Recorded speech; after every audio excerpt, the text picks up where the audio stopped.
Hello and welcome to today's video. This is the end of year book tag video. This tag's been going around a while. It goes around this time every single year and I just thought I'd do it again. I did it for the first time last year, really enjoyed it and thought it was really interesting to look back at as well, because to get these questions for this year's, I just went on last year's video and it definitely was interesting. I was like, wow, okay. So yeah, I am basically just gonna answer the questions. There's not really much more to it than that. I think there's 6 questions in total, so let's just get into it. Question 1 is, are there any books you started this year that you need to finish? And the answer to that is yes. And I have literally just gone to my bedside table and got out the books that I've shoved to the back, which are basically the ones I've started, and then a different month has come along or a different book has got me more excited or something like that. And I've kind of just pushed it to where I can't see it. Like, they're still technically currently reading, but yeah, there's 5. These 5 are all books that I've started at some point or another and have not finished.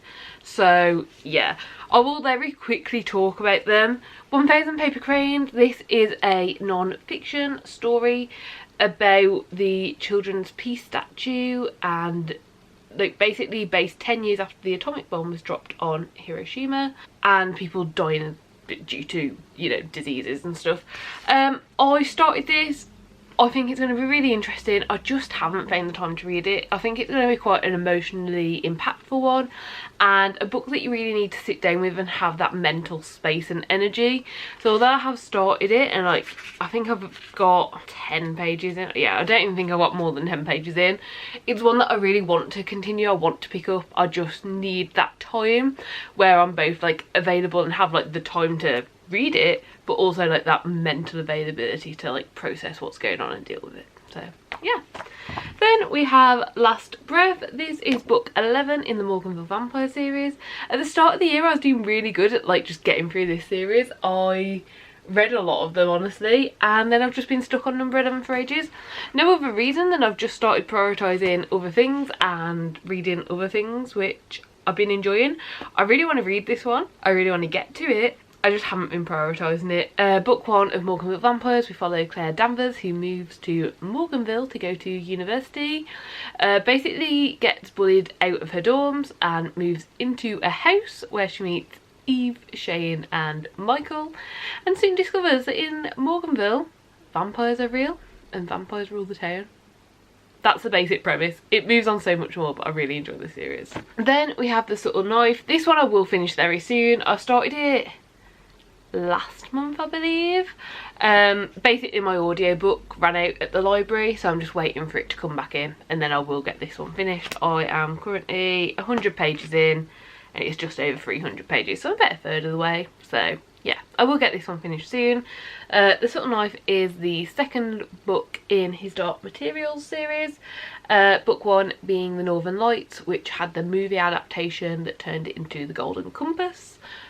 I enjoyed it. I think this is alright. I'm not loving it, to be honest, which is why I'm not prioritising figuring out how to read it and get the audiobook a different way. I'm just waiting for it, so yeah. Then we have No Fixed Address. I just need to read this. It's a middle grade book. I started it very close to the start of the year. I've even used it in like recommendation videos because like I'm that close to finishing it. I just need to pick it up and finish it.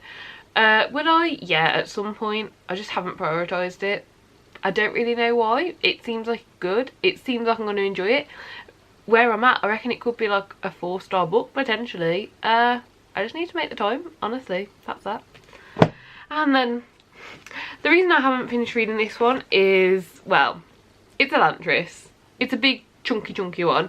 I started this. I got to chapter 14, which is page 182. I basically just need to make the time. But it's been so many months now since I started it, I want to restart it, and that makes it even bigger of a commitment. So I will get to it at some point. I really want to read this. I really enjoyed what I was reading. It was such big, complex world and everything going on that I just needed a bit extra time and availability. So I might save this one until like over Christmas or something when everything's a bit more chill. But yeah, I'll wait and see. Then question number 2 is, do you have any autumnal books to transition into the end of the year? Not really, to be honest. I was saving Pumpkinheads to read for that transitional period, but then I ended up reading it this summer, so don't have that one anymore. However, I'm pre-filming this video, so this is being filmed about 2 weeks-ish before you've seen it, and right now I'm in the middle of binge reading all of the Murderbot books, and there's nothing like seasonally relevant to make them like the perfect autumnal transition in terms of books, but for some reason they're just really filling that vibe in my head. So yeah, I guess, but I can't really tell you why. Like, yeah, to transition into autumn, I'm reading the Murderbot series. Why they're good to transition into autumn, why they're working for that, no idea. But yeah, the first Murderbot book is All Systems Red. We follow Murderbot, who has hacked its governor module so it doesn't have to listen to the instructions that it's being commanded to do. It's on a survey expedition with a team from a different planet. That's what it's been like hired out to do, and shit happens. It's really good. And yeah, right now I'm in the middle of book 5, and all of the books from the series so far I've got between a 4-star and a 5-star, so I'm absolutely loving it. Question number 3 is there a new release that you're still waiting for? Yes.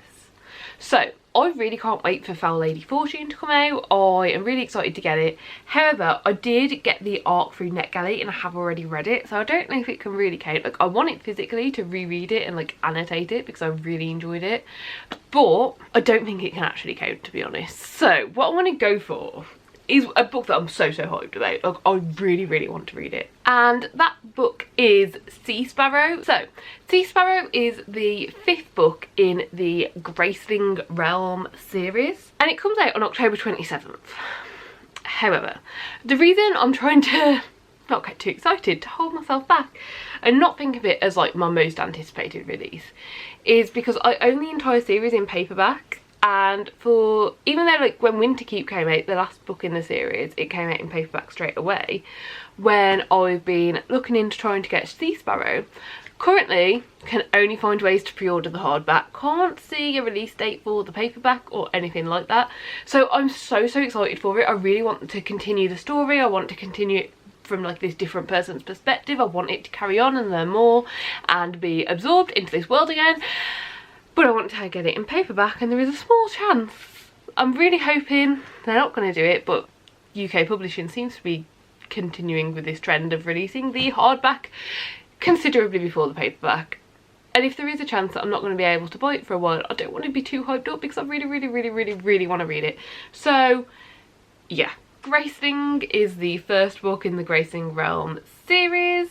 We follow Katza, who has a grace, and basically in this world, if you are born with or within early life develop 2 different coloured eyes, it means you have some sort of grace. A grace is a very specific power that gives you the ability to do something specific. So for instance, you might have the ability to hunt. You know, you can hunt an animal and you've got it. It doesn't actually mean that you have like the ability to kill. You might have the ability to be like the best archer ever, but it doesn't actually mean that you're good in all combat. It just means that's, so it's like very specific grace. And yeah, basically that's book 1. Sea Sparrow is book 5.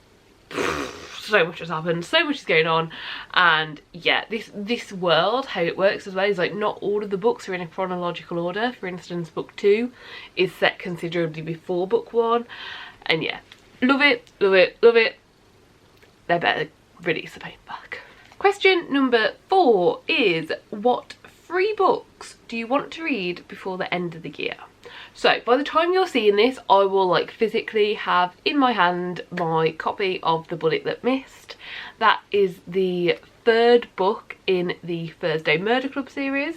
and I definitely want to get that read before the end of the year. Probably straight away, but I will try to restrain myself until I can fit it on an official TBR, but who knows. I'd also like to get to Assassin's Apprentice before the end of the year. I own a lot of Robin Hood books, but I haven't read many Robin Hood. In fact, I've read none. I own a lot and I've read none. I think I own all of the first series, all of the third series, one in the second series, one in the fourth series, and then like all three books in like the one series that isn't connected to any of the Farseer stuff. So yeah, I own a lot of the books and for some reason I've never read them, so I need to get on that, and I think once I start I'll be hooked and just need to keep reading. So yeah, before the end of the year I would like to have read Assassin's Apprentice. And then last but not least for this question, in December me and my boyfriend are planning to attempt to solve and read Cain's Jawbone. Now obviously I can't read it unless we successfully solve it, and that's been done there a few times, so not the highest of hopes, but I would really like to read it before the end of the year. So that's the plan. Whether it will work, different question. Then question number 5 is there a book you think could still shock you and become your favourite book of the year? Yeah. Right now I have no idea what my favourite book of the year is. I could probably go through all the books that I've read this year and pick out like a top 5, probably. I don't think I could order them. I really don't know what's going to take the top spot this year. I have no clue right now. As we speak, like, I've read a lot of books this year and I've read a lot of good books. Like my Goodreads average rating at the moment is a 4.2 stars for this year, which is crazy. Like most years it's around a 3.6, 3.7. So that's a whole half star better than like normal. And I've read a lot more books than normal as well. Like I've really enjoyed what I've read this year. I have no clue what's my favourite so far. So yeah, another book that I read could definitely work its way up into those top 5, or you know, 5's a pretty arbitrary number, but like whatever number that is, like yeah, more books could definitely work their way up there and be contenders to be picked from. So yeah. And then last but not least, question number 6. Have you already started making reading plans for next year? And I'd say not properly. I haven't picked any books that I'm going to read next year. Like I haven't sat down and been like, I'm going to read this, I'm going to read this, I'm going to read this. However, I have started thinking about my like reading goals for next year, like things I want to achieve with my reading. I've also started thinking about what books on my like shelves upstairs, which are my unread shelves, I should probably put into like a self-destruct pile, which I've done this year, and I think I've read more than half of the self-destruct books and like I've got rid of some. So it's definitely something that works for me, having them there, having them constantly staring at me. Do I want to read them? Do I want to just get rid of them? So yeah, I've started thinking about some books I should probably put in that. And I've also been trying to figure out how to get my physical TBR down. This year I have read more books than I've purchased, but not by that many. And I really, you know, I need to be bringing in less books than I'm reading. I need to get my physical TBR down. So that is something I've been trying to start to think about as well. But in terms of like exact reading plans of exactly what to read, no plans yet. But yeah, those were all of the questions. I do hope that you enjoyed this end of year book tag. I don't really have anything else to add. So I guess if you liked the video, give it a like. If you'd like to see more content like this, subscribe down below, and hopefully I will see you next time. Bye.